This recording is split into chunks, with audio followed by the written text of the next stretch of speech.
Greetings, everybody. I am the Starving Martian, and as I record this, um, Transformer fans are getting very excited over the upcoming Bumblebee movie because, according to the trailers, characters in the film actually look like the cartoon and toy characters that they're based off of. It's an amazing thing that it took them this long to figure out that all fans really want is for the robots they know and love to look like the robots they know and love.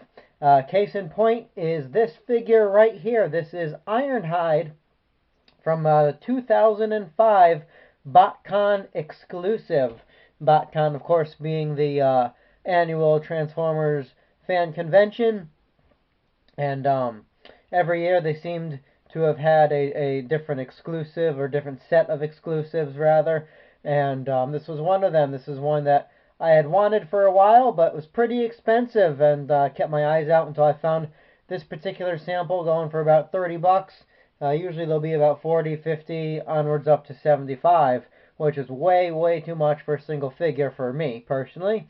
I am a collector on a budget, so I have to wait until things become affordable, and this guy eventually did. So this is Ironhide, and the thing that's really cool about this guy is not only does he look like his G1 counterpart in both robot mode and vehicle mode, but he also has a similar transformation scheme as to the original toy, and I'll show you what I'm talking about.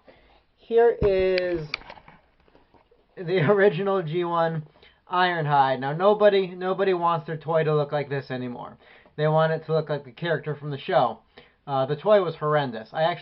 When I was a kid, I didn't have Ironhide, but I had Ratchet, who's essentially the same thing but white. Um, and the robot mode is terrible. But the cool thing about Ironhide and Ratchet was that the back portion of the vehicle mode separates and becomes this cool little battle station. You have this little robot and a nifty battle station for them to operate out of. And it was a cool concept. And one that hasn't been really repeated since. Until this guy came around. Well, actually, there's one figure before him. This isn't an original mold. None of the Botcon exclusives really were. Instead, it's remolded from an older figure, an Energon figure named Towline, but they give this guy a repaint and a new head. So all the features that he has, Towline originally had, but they work so much better for Ironhide here. Now, he came with one accessory. He came with, and this is a holdover from the Towline figure. Came with this bit here, which is a translucent blue piece that you're supposed to plug on the top. It's some kind of sensor array. And it doesn't really, I don't like the blue on top of there. This throws it off. But I do happen to have the one that came with Towline himself, the original Energon figure. I don't have the figure, but I have his accessory. Don't ask. And so the original accessory was cast in this red plastic. And so I think it looks much better with Ironhide than the other one does. So I keep this one attached. The G1 purist might want to just keep it off altogether. In vehicle mode, he's got this little Autobot logo right there on the front. Got this stripe running down the side. This ladder, by the way, another carryover from the Towline mold. I do wish they had kind of just gone full G1 and given him a yellow stripe here instead of the gray. I mean, if you're going to go through this much effort, you might as well. But, and then there's the bottom. So, to transform this guy, you're going to just open up the sides here. These little wing type parts will fold out. There we go. And yeah, then you're just going to get a grip on here, and actually you're going to open these windows up first. There we go. Yeah, that's working. So you're going to get a grip and yank this part right off. It'll peel off. And then you're left with this bit here. Fold that down, come underneath here. Flip these bits out. These tire sections as well. And then you're going to bring out the sensor array that we looked at before. Just modify it a little bit. And plug it back on top. And yeah, there you have the little weapons platform, just like the original G1 toy. And that's pretty awesome. It's got some built-in missile launcher over there. It's got like a laser gun here. I mean, nobody can really, the figure can stand here and they can't really reach it, but it gets the job done. It's effective. So we'll move that to the side for now, and then bring out the rest of our robot. And that looks like a pretty pathetic vehicle now, doesn't it? Alright, so this bit's pretty easy to continue the transformation. You unfold it up here, and then you bring these down. This, of course, is the legs. Bring out the feet. Take the arms, move them out to the side, and the whole thing will just snap into place like that. Straighten the arms out.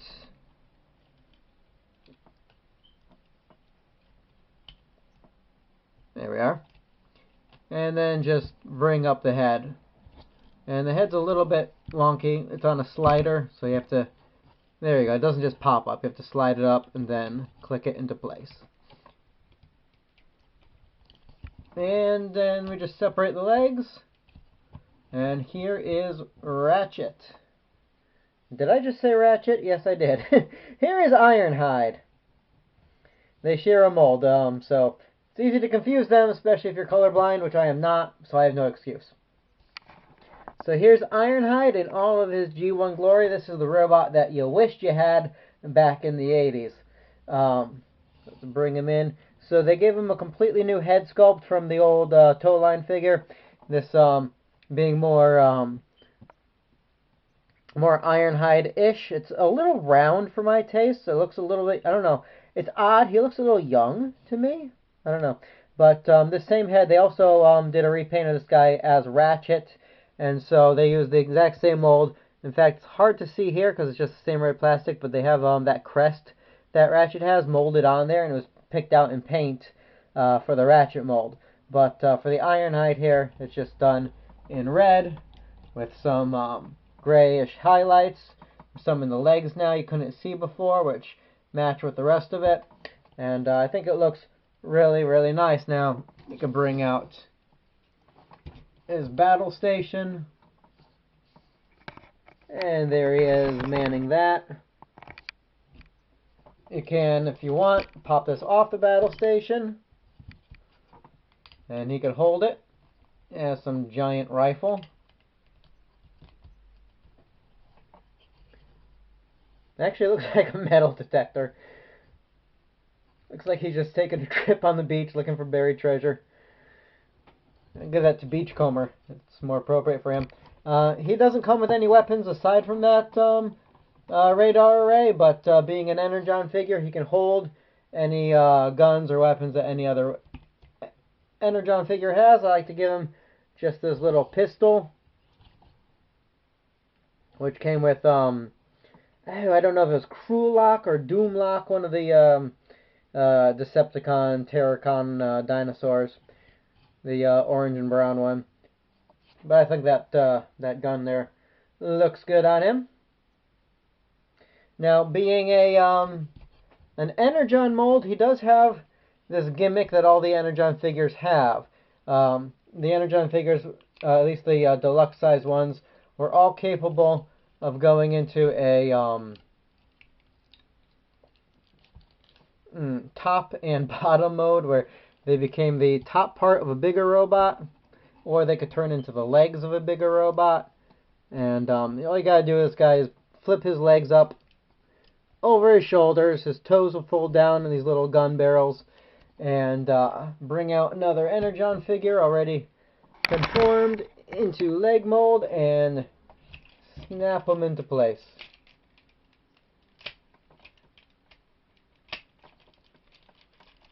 There we go. And so here is Botcon Ironhide combined with Energon Rodimus, and he looks ridiculous. But if you're into this kind of look, you can definitely do that. Now, because he's a smaller robot than most, he doesn't have a quote-unquote pants mode. You can't turn him into the legs of any other robot like you could with Rodimus there. Although you can attach any robot to this part here, and that looks utterly ridiculous. I'll just use... There we go. Yeah, that's not a good robot look. That's that doesn't work with any of them. I mean, it works with any of them. You can make them do it. You just don't want to. So let's move that to the side, and we'll get him back into robot mode. Put his little toesies in. Alrighty, now let's just do a couple quick comparisons before we go. Poor camera gets getting knocked all over the place. But just to see how he stacks up with other figures, here he is with a Armada toy. Of course, being Hot Shots. And they're about the same height. So he works well with Armada figures. Here he is with a couple more modern toys. This is a Ghost Starscream from Combiner Wars. And you can see the scale's still relatively the same. Here he is with a brand new Repugnus from Combiner Wars again. From Power of the Primes, actually. And so he'll scale well with anything made in the past, like, 15, 20 years.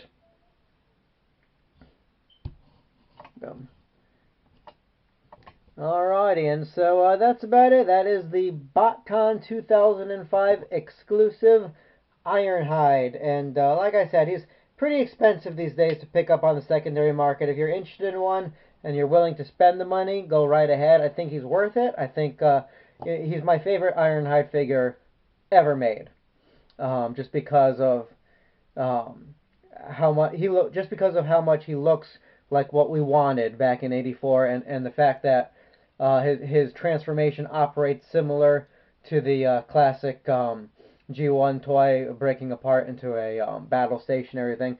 This, to me, is the quintessential Ironhide figure. It's my favorite one. So definitely worth the money, but also I would recommend being patient, keeping your eyes out, waiting for this guy to drop in price. You know, even if you have to get a used one that doesn't come with like his weapon array, the tow line figure is actually relatively cheap, and his weapon looks better anyway with him. So you could pick this guy up, pick up a cheap tow line, and you'll be on your way. So this has been the Starving Martian. Hope you guys enjoyed. We'll catch up with you next time with another review of another item pulled out of my attic of curiosities. But until then, as I always say, keep watching the skies. We'll catch you later. Bye.